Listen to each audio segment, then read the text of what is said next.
Hello ကောကြအားလုံးပဲမင်္ဂလာပါဒီနေ့မှာတော့ Crystal ကရန်ကုန်မြို့ရဲ့ကန်တော်ကြီးထဲမှာအမှတ်ပြည့်စားလို့ကောင်းပြီးတော့တရုတ်နဲ့အနောက်နိုင်ငံကအစားအသောက်တွေကို fusion လုပ်ထားတဲ့ဆိုင်လေးကိုခေါ်သွားမယ်ဆိုင်နာမည်ကမာလီဘူးပါရှုခင်းကောင်းကောင်းနဲ့တဘာဝအလှအပတွေကိုပြေဝခံစားရင်အပန်းပြေစားတောက်နိုင်မယ်အစားအသောက်ကရှုခင်းရောကိုအမှတ်ပြည့်ပေးထားတဲ့ဒီနေရာလေး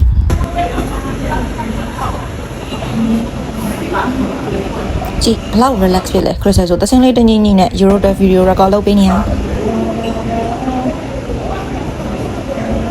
အဲ့တော့ဒီနေ့ခင်မှာ Crystal တို့ကစားကောင်းတဲ့အရာသာတစ်ခုလည်းတော့မဟုတ်ပဲနဲ့စိတ်ကိုအစာကြေဖို့ခုလိုပတ်ဝန်းကျင်လေးပေါ့နော်မိမိစိတ်ကို refresh ဖြစ်စေတဲ့နေရာလေးကိုလည်း Crystal တို့ကရှာပြီးတော့ဒီလိုမျိုးတသားရနေတဲ့နေပေါ့နော်အဲ့တော့တဘာဝလေးကိုရှူချင်တဲ့လူဆိုရင်တော့ပြန်မထိုင်လို့ရတယ် aircon ကိုမှကြိုက်တယ်ဆိုလို့ရှိရင်တော့ Crystal တို့လိုမျိုး aircon room လေးထဲမှာထိုင်လို့ရတယ်ဒီနေ့တော့ဖေနဲ့မိပါတယ်တဲ့ကြောင့် Crystal aircon room လေးကိုပဲရွေးလိုက်တယ်ပေါ့နော် Crystal အခုမှထားတဲ့အစားအသောက်တွေအကုန်လုံးဒီဆိုင်ရ chef တွေ recommend လုပ်ထားတဲ့အစားအသောက်တွေကြီးပဲရှေ့ဆုံးမှာတွေ့မှာပေါ့နော်ဒါဆိုရင်စိတ်သားပါစိတ်သားကိုချိုးချက်ကလေးပေါ့နော်ဒါကကြတော့ပဲတီကိုသားနဲ့ကြော်ထားတာဒါကပြောင်းမှုဟင်းရည်ပေါ့နော်အဲ့တော့မှချွဲချွဲလေးပေါ့နော်ကြက်ဥအကာလေးနဲ့ချက်ထားဘာလို့ဒီပဲသီးနဲ့ဝတ်သားကြော်ဆိုစင်ကူမာရီကအရန်ကြိုက်တာဒါကတော့နောက်ဆုံးကျရင်အစာပိတ်စားဖို့ဆိုပြီးတော့ငါးကြော်ကိုထိုင်းစတိုင်းတရက်သီးထောင်းလေးနဲ့ Crystal တို့မြန်မာ taste အကြိုက်ပေါ့နော်အဲ့ဒါလေးနဲ့ Crystal အစာပိတ်ဖို့ဆိုပြီးတော့ဒီ chef က recommend လုပ်တဲ့အတိုင်း Crystal မှာလိုက်တာပါအဲ့တော့ Crystal နှုတ်မိန်စီတဲ့အရာလေးပေါ့နော်အဲ့တလောတော့ Crystal ကလာရှည်ပေါ့နော်နေမကောင်းဖြစ်တာ green နဲ့လည်းပြတ်တာပေါ့နော်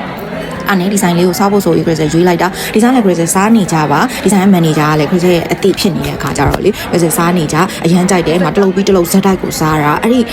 စိတ်သားဟင်းလေးကတော်တော်လေးကိုနှုတ်မိန်စေခဲ့တယ်ပေါ့နော်Euro style နဲ့ Singapore style ပေါ့နော်အဲ့ကြားထဲမှာချက်ထားတဲ့အရာသားလေးပေါ့ Crystal ထမင်းဆိုတာလေအဲ့လိုထပ်ယူဖို့နေနေတာတ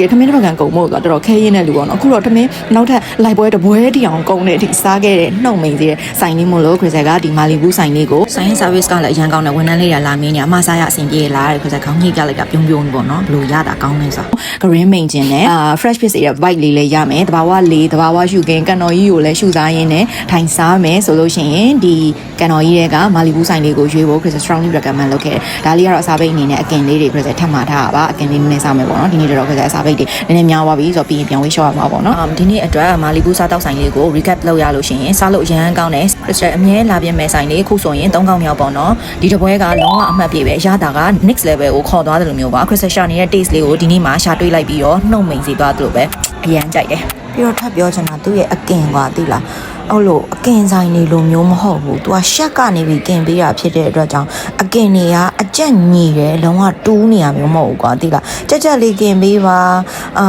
နည်းနည်းဟိုကြွတ်လေးကင်ပေးပါလို့ပြောလိုက်ရင်အပြင်ကအကင်ဆိုင်နေဆိုရင်တူးသွားကွာသူကကြောက်အဲ့လိုမဟုတ်ဘူးလုံးဝအကြက်ညီပြီးတော့လုံးဝကြွတ်လေးနဲ့စားလို့ကောင်းကင်ထားတာမျိုးကွာအဲ့တော့ Crystal ဒီဆိုင်ကအကင်ကိုလဲလေရန်ကုန်တစ်မြို့လုံးမန္တလေးတစ်မြို့လုံးရဲ့အကင်ဆိုင်တွေမှာ Crystal ကောင်းပြီဆိုတဲ့အကင်ဆိုင်တွေကိုသွားစားဖို့တယ်အဲ့တော့ Crystal အကင်တရေမို့လို့ဒါပေမဲ့ဒီဆိုင်ကအကင်ကိုလည်း Crystal တ